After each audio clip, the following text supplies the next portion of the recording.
A'udzu billahi minasyaitonir rajim. Bismillahirrahmanirrahim.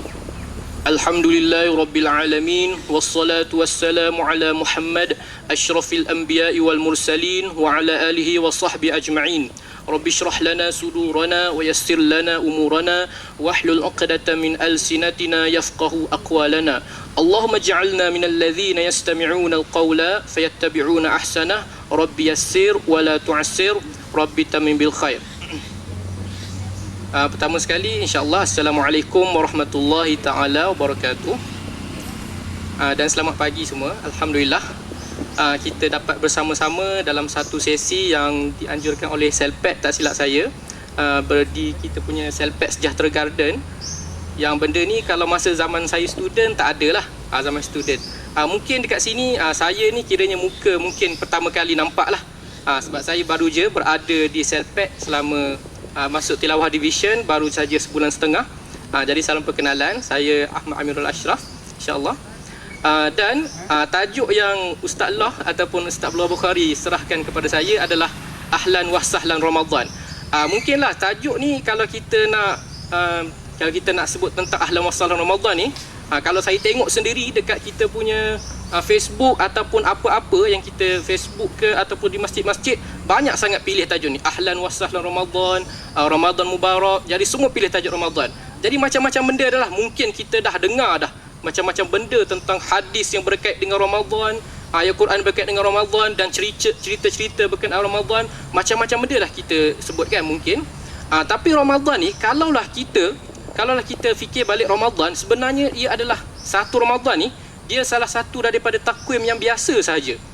Takwim maksudnya dia adalah macam tarikh lah, macam kita kata 31 Oktober kan. Tarikh tu tarikh biasa sahaja. Tetapi kerana Allah memberikan sesuatu pada satu Ramadan ni, Allah kata bulan Ramadan adalah bulan yang Allah buka seluas-luasnya pintu syurga dan Allah rantai syaitan apa semua. Jadi ia jadi something. Samalah juga bila kita sebut tentang 31 Oktober, tarikh kemerdekaan kita, pada asalnya ia tiada apa-apa makna. Tetapi apabila terjadinya kemerdekaan negara kita, secara automatik tarikh tersebut jadi istimewa. Samalah juga bila kita sebut tentang satu Ramadan, ia jadi istimewa. Samalah dengan kita punya hari Jumaat. Hari Jumaat adalah hari yang dipilih oleh Allah sebagai Sayyidul Ayyam. Dan pada waktu, kalau kita sebut tentang harian punya, waktu sebelum subuh adalah waktu yang Allah paling muliakan. Dia ada waktu-waktu dipilih oleh Allah. Bila Allah pilih satu-satu waktu, ia secara automatik dia jadi istimewa. Itu pertama sekali kita nak sebut tentang Ramadan kan. Jadi Ramadan ni macam-macam benda lah yang kita mungkin dah dengar. Tapi saya nak sebut tentang satu benda. Ramadan ni, kalau kita perasan, Ramadan, bila Allah buat Ramadan, secara automatik bila bermulanya Ramadan, daripada zaman Rasulullah sampai ke zaman kita, dia telah membina satu naratif. Seolah-olah bila datang je bulan Ramadan, kita tak boleh makan, tak boleh minum. Kalau saya ingat beberapa tahun yang lepas, saya ada baca berita yang ada orang, dia mungkinlah sebab dia berbaik dengan ada satu kedai mamak ni, dia berbaik dengan kedai mamak tu. Pada bulan Ramadan dia senyap-senyap, dia kata waktu pagi tu tolong buatkan makanan. Jadi dia makan senyap-senyap dalam kedai mamak tu. Bila dah kantoi nanti, jadi bila dah orang dah tahu, polis pun datanglah. Nak cakapnya, pada bulan kita yang biasa ni, kalau kita makan dekat kedai, tak ada apa-apa masalah. Tetapi kerana adanya, seolah-olah Allah menjadikan naratif secara masyarakat punya naratif, benda ni dah kalau dekat masyarakat majoriti Islam lah, benda ni dah diciptakan oleh Allah seolah-olah memudahkan kita untuk puasa. Sebab orang lain puasa, kita pun secara automatik boleh puasa walaupun kita penat bekerja. Macam-macam lah kalau kita nak cerita tentang perkara ni. Tapi nak cakapnya, bila Allah sediakan naratif yang seperti ini, dia menyebabkan kita mudahlah untuk berpuasa. Jadi bila Allah kata, Allah jadikan bulan Ramadan istimewa, yang kita tahu bulan Ramadan adalah bulan yang turun Quran apa semua, kita nak sebut tentang apa tadi? Syahrul Ramadan allazi unzila fil Quran. Bulan Ramadan, bulan dia turunkan Al-Quran. Kebiasaannya ibadah yang kita selalu buat adalah Al-Quran lah.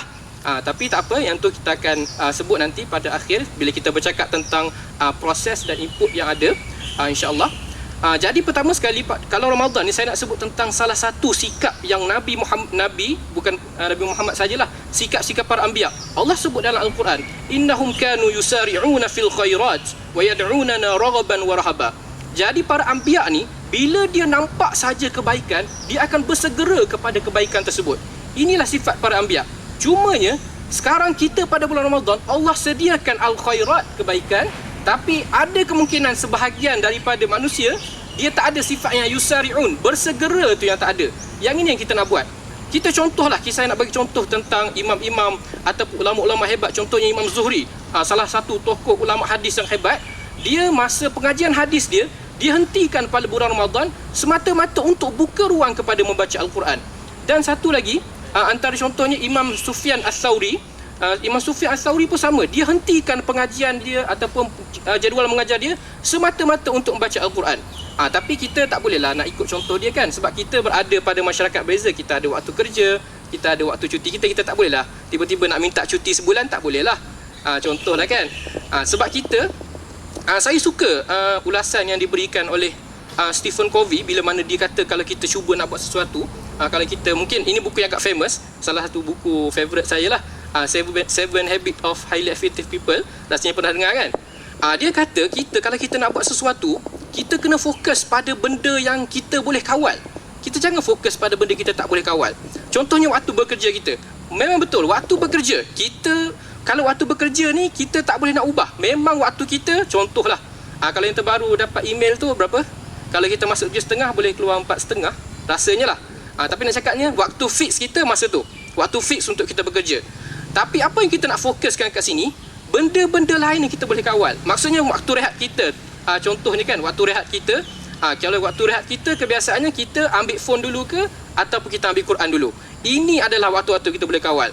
Ini kita kena contoh kan, contoh. Jadi bila sebut tentang perkara ni, saya teringat tentang salah satu kupasan yang pernah diberikan oleh seorang tokoh. Dia berkata kalau bulan Ramadan ni kita sentiasa duk ingat tentang perkara-perkara macam kita biasa dengarkan ayat Quran yang mengatakan ya ayyuhallazina amanu kutiba alaikumusiyam, lepas tu habis yang akhir tu dia kata la'allakum tattaqun. Kita nak jadi orang bertakwa, tapi orang jarang baca sampai habis yang bawah tu, yang syahrul ramadan allazi unzila fil Quran. Pada akhir ni dia kata apa antara fungsi Ramadan? Dia kata litukabbirullaha ala ma hadakum wa la'allakum tashkurun, membesarkan Allah dan menjadi orang yang bersyukur. Kadang-kadang kita ni, syukur ni kalau kita nak bincang dari sudut bahasa lah, syukur ni daripada syakara. Syakara kalau kita tengok, tak silap saya dalam kitab yang dikarang oleh Al-Raghib Al-Asfahani tu, yang Mufradat Al-Fazul Quran, dia ada sebut syakara ni ada salah satu maksud, cabang maksud dia adalah macam kita membuka sesuatu, dan lawan dia adalah kafara. Kafara maksudnya kita tutup sesuatu, kita tutup. Jadi kita kadang-kadang kita terlampau mencari alasan ataupun kita salahkan benda lain. Kita salahkan, inilah kita kata konsep tak bersyukur kan. Dia sentiasa nak tengok benda yang ada, benda yang jadi sekarang tu. Dia bukan nak fokus benda yang untuk menjadi, dia fokus untuk mencari. Dia kata ni bukan apa tak boleh baca Quran ni sebab kita sibuk, ada benda ni nak kena buat. Kita duk fikir benda yang kena buat tu, memang benda tu kita tak boleh nak ubah. Memang dah berada di situ. Bolehlah ubah kan, dengan kalau kita buat program-program berkaitan pengurusan ke apa, wallahu alam lah. Boleh, tapi kalau kita cakap benda tu sudah ada di situ, benda lain yang kita ada tu, ruang-ruang lain tu, apa yang kita gunakan? Apa yang kita gunakan ruang tersebut? Itu bergantung pada diri kita sendirilah.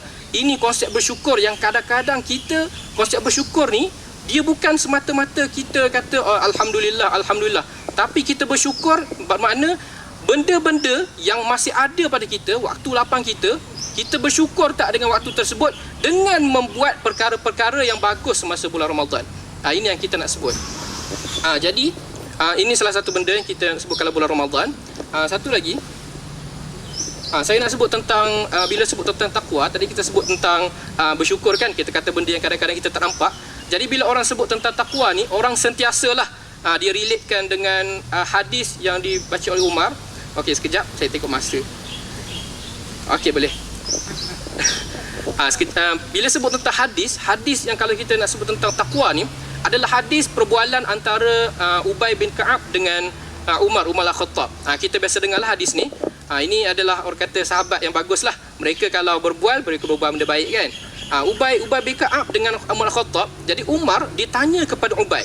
Umar tanya kepada Ubay, apakah yang engkau, kita translate saja, apakah yang engkau tahu tentang takwa? Jadi bila Umar ceritakan, bila Ubay jawab, Ubay kata, pernah tak engkau lalu pada jalan-jalan yang berduri? Apa yang engkau lakukan? Jadi Umar dia kata, aku akan angkat jubah aku dan aku akan elaklah duri tersebut supaya tak terpijak kan. Jadi takwa ni, hasil yang terakhir yang kita dapat daripada takwa, sepatutnya lah kita ada self control pada apa-apa kita nak buat. Kita nak buat apa-apa, kita berhati-hati. Inilah konsep takwa yang disebut-sebut oleh para ulama. Jadi konsep takwa kat sini, contohlah kalau kita tak makan,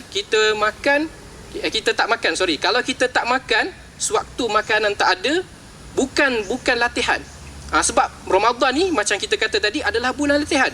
Jadi kalaulah makanan tak ada di sisi kita, mungkinlah ada beberapa orang tu dia fakir, dia tak ada kewangan apa semua kan untuk dia makan, dia bukan latihan. Minuman pun sama. Kalau tempat yang tak ada minuman, kalau memang tak ada minuman, kita tak boleh nak buat apa sebab memang tak boleh minum. Air tak ada. Itu bukan latihan. Tapi dalam keadaan kita puasa, air ada. Kalau nak masak ada je makanan kat rumah kan.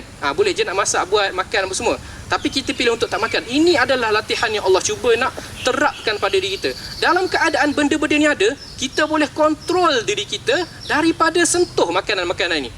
Maksudnya kita tak buat benda ni. Inilah Allah nak ajar kita. Ada benda yang memang kita nak tapi kita tak boleh buat. Ini konsep takwa yang kita cuba nak terapkan pada bulan Ramadan ni, supaya kita tak buat apa yang Allah tak nak. Jadi bulan Ramadan ni begitulah kita nak sebut. Saya pun tak nak panjang-panjangkan. Jadi saya rasa mungkin sampai sini je. Boleh start? Ke nak boleh panjangkan sikit lagi? Itulah waktu panas-panas ni kita tak boleh juga. Kita kena fikir dari sudut dalaman penting, tapi yang luaran pun penting juga kan. Okey, tak apa, insya-Allah rasanya mungkin setakat tu saja. Sambung lepas ni. Okey, tak apa, insya-Allah. Moga-moga ada kebaikan untuk kita semua dan selamat menyambut bulan Ramadan. Okey, kita baca doa sikit. A'udzubillahi minasyaitonirrajim. Bismillahirrahmanirrahim. Alhamdulillahirabbil alamin wassalatu wassalamu ala Muhammad asyrafil anbiya wal mursalin wa ala washabihi ajma'in.